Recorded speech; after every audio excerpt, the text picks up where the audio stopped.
السلام عليكم ورحمة الله وبركاته. لما تكون طالع مع ابنك أو أولادك في رحلة، بطل تسألهم ها إيه رأيكم في الرحلة، ها إيه رأيكم في الرحلة، كأنك موظف من خدمة العملاء. ليه؟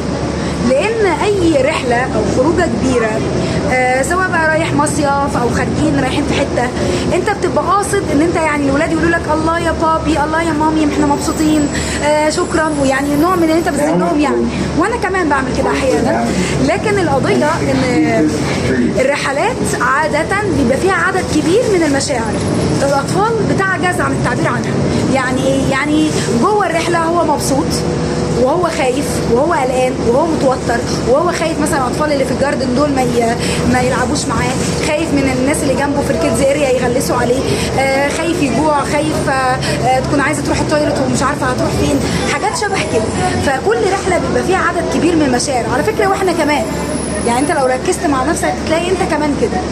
فلما بنسال الاطفال بنزنقهم، فتلاقي العيال بيقلبوا عيال نكديه، تقلب اصلي ما اتبسطتش، اصلي فيها كذا وحش، اصلي فيها كذا حلو، وبيغزونا اكتر. طيب نحل الازمه دي ازاي؟ بدل ما تقول لهم ايه رايك في الرحله، قول لهم قول لي 3 حاجات عجبتك جوه الرحله، اختار لي حاجتين احلى حاجه في الرحله، تمام؟ بحيث ان انت تمرنهم ان عينيهم تبص على الحلو وتركز على الحلو، ويقولوا لك كلام ايجابي انت عايز تسمعه عشان انت تنشكح وتحس ان الفلوس والمجهود اللي اتصرف في الرحله في محله، وما نعكننش على بعض كلنا في بعضينا. احنا بتوع تربيه مع مجد عمرو.